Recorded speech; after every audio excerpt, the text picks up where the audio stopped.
정부는 지금까지 부동산 정책을 발표하면서 줄곧 집값은 떨어질 것이라고, 지금 집 사면 손해라고, 왜 영끌을 하느냐라고 얘기했습니다. 그런데 정부의 지금까지 이야기와는 정확하게 정반대로 집값은 계속해서 올랐고 매물은 부족했고 전세마저 뛰고 있습니다. 이번에도 정부가 집값 떨어질 거라고 얘기했습니다. 그런데 국민 탓을 하며 으름장을 놨다는 논란까지 일고 있습니다. 먼저 홍남기 부총리의 이야기 들어볼 텐데, 소위 국민 탓을 했다라는 논란의 발언입니다. 불법 편법 거래 및 시장 교란 행위가 우리의 부동산 시장을 왜곡하고 있기도 합니다. 기대 심리와 투기 수요, 불법 거래가 비중 있게 가격 상승을 견인하는 부동산 시장의 안정은 정부 혼자 해낼 수 있는 것이 아닙니다. 우리 모두가 함께 고민하고 함께 협력해야 가능한 일입니다. 공유지의 비극을 막기 위해서는 우리 모두가 공동체를 위하여 지혜를 모아 협력해야 할 때입니다. 지금은 불안감에 의한 추격 매수보다는 진중하게 결정을 해 주셔야 할 때라고 보여집니다. 홍남기 부총리의 얘기를 들어보니까 정부는 집값 안정을 위해서 노력하고 있는데 정작 국민들이 협조하지 않는다라는 식으로 들립니다. 국민들의 투기 심리가 결국에는 부동산 시장 왜곡의 탓이라는 겁니다. 그런데 정부의 정책이 지금까지 부동산 시장을 왜곡해왔다라는 전문가들의 지적에 홍 부총리는 전혀 귀를 닫고 있는 모양새여서 논란이 가중되고 있습니다. 야당의 대권 주자들은 국민 탓을 한 홍남기 부총리에 일제히 반발하고 있습니다. 유승민, 무식하다. 미친 집값을 왜 국민들에게 떠넘기냐. 듣는 국민 어이가 없다. 윤희수 구현, 역대급 망언이다. 대놓고 국민 탓을 한다. 원희룡 지사, 정부 탓이다. 임대차 3법부터 폐지하라. 윤석열 캠프에서도 적반하장, 지금이라도 잘못된 정책을 고쳐나가는 책임을 보여주기 바란다. 라고 반발하고 있는 그런 상황입니다. 이재민 기자, 지금 저희들이 홍남기 부총리의 발언을 제대로 들은 건 맞죠? 그러니까 정부는 잘하고 있는데 국민들이 안 따라줘서라는 거죠?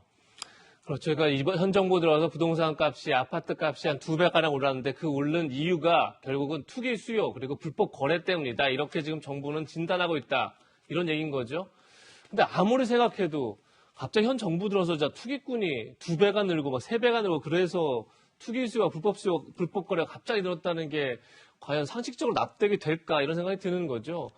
이미 많은 전문가들은 진단이 끝난 거 아닌가요? 결국은 정부가 시장과 시장의 어떤 흐름에 따라가지 않는 시장을 역행하는 그런 정책을 계속 일관적으로 내놨었고, 그리고 또 대출 규제를 강하게 이제 압박하면서 오히려 투기 심리를 부추겼다. 이런 게 지금 전문가들 진단이었던 것 같고, 그게 25번째 대책까지 일관되게 그렇게 시장을 역행하면서 오히려 정부 불신이 가중됐고, 그러다 보니까 정부가 대책을 내놓을수록 오히려 시장은 거꾸로 역행하는 그런 이제 반작용들이 계속 일어났던 거죠. 그런 이제 원인들을 오늘 국민들이 그리고 전문가들이 다 진단하고 있는데 그것을 계속 투기 수요에 돌리고 있는 것, 참 그것이 어떻게 보면 이 정부가 갖고 있는 거의 유일하게 남은 일관성이 아닌가 그런 생각도 들고, 늘 이제 정책의 중요한 게 어떻게 보면 시장 예측 가능성인데 그 예측 가능성에 부합되는 게 딱 하나인 거죠. 결국은 시장 탓, 남 탓하는 것이 계속 일관되게 그 예측대로 가고 있는 게 아닌가 생각이 들고, 그런 점에서 정부가 과연 이제 투기를 잡으면 집값이 떨어질 것이고, 그러면 결국은 안정이 돼서 서민들이 집을 구입할 수 있느냐, 그런 믿음을 주는 게 되게 중요한 건데, 결국 어제의 담화도 결국 그런 정부의 신뢰를 주는데 또 한 번 실패한 게 아닌가 이런 생각이 듭니다. 예, 20번이 넘는 부동산 정책을 펴고도 부동산 값이 오히려 오른 것에 대해서 정부는 전혀 정책 실패를 인정하지 않는 듯한 모습입니다. 오히려 정부 혼자 할 수 있는 게 아니라면서 국민 탓으로 돌린 건데, 부동산 중개인들의 반응은 어떨까요? 서울 성북구 부동산 중개인, 시장 교란행위 차단 못한 건 정부 책임 아니냐. 부동산 관련 인터넷 카페, 5억짜리 집을 2년 만에 10억으로 만들어 놓은 정책이 아무 문제가 없다는 말이냐. 부동산 업계, 앞으로 집값이 떨어질 테니 지금 사지 말라고 하는 건 실수요자 협박과 같다. 이제 정부 말 안 믿는다. 라는 다양한 반응들이 오늘 서울신문에 취재가 돼서 보도가 되고 있습니다. 그런데 지금까지 정부의 주요 인사들은 부동산과 관련해서 집값은 떨어질 것이다. 집 사지 마라. 투기 심리가 안타깝다라는 등의 발언을 해왔습니다. 그런데 그때마다 집값이 어디 떨어졌던가요? 들어보시죠.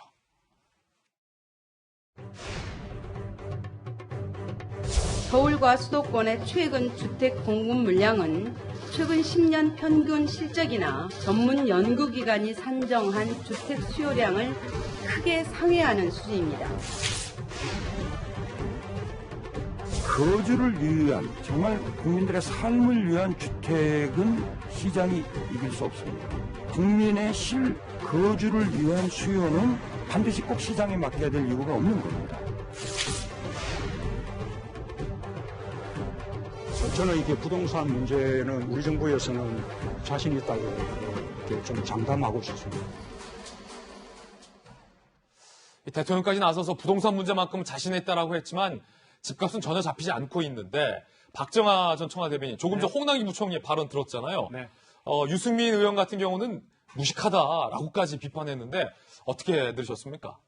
좀 당혹스러웠어요. 어제 홍남기 부총리가 국민께 드리는 말씀이라는 제목으로 전 내용을 했는데요. 저는 또 추가적인 부동산 대책이 나올 줄 알았는데 그게 아니더라고요. 결국에는 국민들 겁박한 얘기밖에 없었고, 또 당황스러운 거는 부동산 대책 하는데 경제부총리나 국토장관은 그럴 수 있다 치는데 경찰청장이 거기 왜 서 있는지 잘 모르겠어요. 겁주려고 주는 거 서 있었던 건 아닌가 싶은 생각이 듭니다. 김창룡 경찰청장도 옆에 있군요. 그러니까 결국엔 경찰청장이 왜 부동산 대책에 대한 국민 담화를 얘기하는데, 그리고 홍남기 부총리 말대로라면은 국민들 다시 좀 우리도 혼자 못하니까 도와달라는 말씀드리는 자리라고 하면서 왜 경찰청장이 거기 있는지 잘 모르겠어요.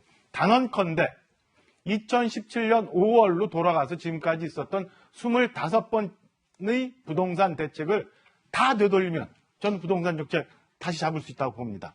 지금까지 했던 현 정부의 부동산 정책 다 없게 하면 그래서 2017년 5월로 가서 다시 시작하면 돼요. 어제도 나왔는데 결국에는 앞서 우리 봤습니다만 대통령께서 부동산만큼은 자신 있다 얘기하고 청와대 정책실장이 왜 다 강남 가서 살냐 이런 식의 사고 인식을 갖고 있는 한 해결이 안 돼요. 어제 봤지만은 결국은 집 가진 사람 다 투기꾼 만들어 놓고 필요한 주택 하나도 공급 안 하고 택지 만들어서 다 빼먹고 해서 지금 부동산 이 문제가 이렇게 왔는데 총리는 여기다 대고 우리 부동산, 우리 집을 또 공유지라고 표현해요. 이런 무식한 발언이 또 있는지 모르겠어요. 공유지의 비극이란 뭐냐? 공무원들 특공 자기들끼리 팔고 그렇게 또 빼먹고 그 다음에 그 공급 필요한 주택 하나도 공급 안 하고 이상한 임대주택 여기저기 막 한다고 주고 집 가진 사람은 다 투기꾼으로 취급해서 여기까지 와서 지금의 이 상황이 된 거 아니에요? 최근에 보니까 서울 시내 집값 0.9%포인트도 올랐대요. 수도권 3% 가까우시 올랐대요.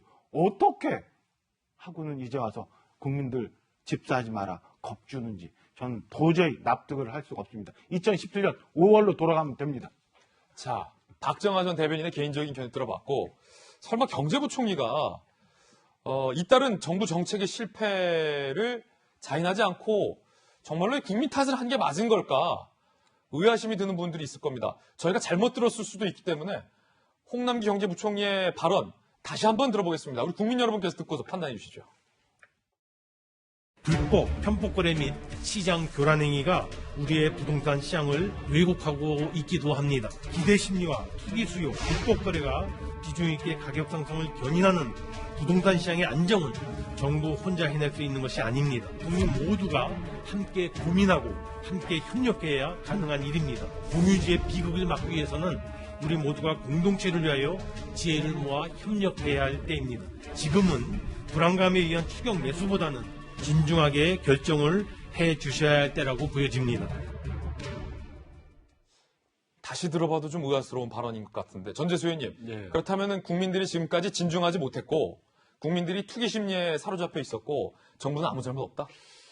일단은 부동산 정책에 대한 국민들의 신뢰는 상당 부분 이게 상실한 측면이 있습니다. 예. 그래서 지난 4.7 재보궐선거 이후에 대통령께서도 그리고 민주당 지도부도 부동산 정책에 대해서 사과를 드린 적이 있고요. 대한민국의 국회의원 300명 중에 땅 한 평 없고, 집 없는 사람이 몇 안 되는데, 저 같은 경우도 집이 없습니다. 전재수. 예, 집 없는 집이 전재수 없는데 의원. 제가 보더라도 이 집값이 너무 올라놓으니까 사실 이게 집 사는 게 이제는 포기해야 되는 거 아닌가 이런 생각이 들 때도 많은데, 예. 다만 어제 그 부동산 관계장관들이 다 나오셔가지고 부동산 이제 대국민 담화문을 발표를 했는데 이것을 이제 좀 자극적으로 부동산 정책 실패를 국민 탓으로 다 돌렸다 이렇게 자극적으로 이렇게 좀 제목을 뽑은 측면이 있는 것 같습니다. 그렇군요. 예, 왜 그러냐면 이게 대한민국 경제라는 것은 세계 경제 체제 속에 깊숙하게 편입이 되어 있습니다. 대한민국에서 어떤 정책 하나를 가지고 우리나라의 경제라든지 또 부동산 문제라든지 다 해결할 수가 없습니다. 왜냐하면 세계 경제하고 같이 돌아가는 측면들이 있기 때문에.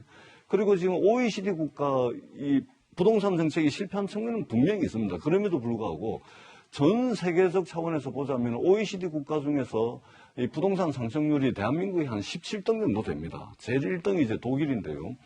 다른 나라하고 비교하면은 많이 절망적으로 오르긴 했지만 세계적 상황하고 비교를 하면은 그렇지 않은 측면이 있고요. 그 다음에 미세한 정부의 부동산 정책 실패 때문에 부동산 가격이 많이 오는 측면이 분명히 있습니다. 그러나 기본적인 오를 수밖에 없는 그런 환경들도 있었죠. 상당히 이 돈의 힘으로 부동산뿐만 아니고 주식이라든지 원자재라든지 뭐 이런 자산 가격이 많이 상승을 했습니다. 그런 측면들이 있는 것이고, 그리고 이제 홍남기 부총리는 정부 혼자 안 된다. 이것은 뭐냐면 이제 국민들께 좀 도와주십사. 그 다음에 경찰청장이 옆에 서 있는 것은 경찰청장이 옆에 서 있다 그래서 국민들이 겁먹을 국민이 누가 있습니까? 그렇지 않죠. 이제 투기 세력에 대한 상징적 의미로 이제 옆에 서 계신 거고, 그 다음에 부동산 관계장관 회의를 하면 국토부 장관, 금융위원장, 경제부총리, 뭐 경찰청장 이렇게 다 서가지고 하는 겁니다. 원래 같이 회의하는 원래 그렇게 하는 거죠. 왜냐면은 지금 정부의 부동산 정책은 크게 세 가지입니다. 첫 번째는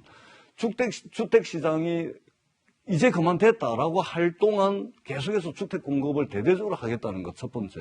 두 번째는 청년이라든지 3040 젊은 세대라든지 그다음에 실수요자들에게 두텁게 이분들에게 실수요자들을 보호하겠다는 것. 그리고 세 번째가 다주택자들, 그다음에 투기 세력들에 대해서는 엄단하겠다는 겁니다. 그런 측면에서 이제 경찰청장이 옆에 있었던 것이지, 국민들을 뭐 겁박하기 위해서, 아니, 어느 정부가 그렇게 하겠습니까? 이 정도로 이제 말씀을 드리도록 하겠습니다. 자, 겁박은 아니다. 정부의 어떤 지인심은 따로 있다라는 전재수 의원님의 의견이었고,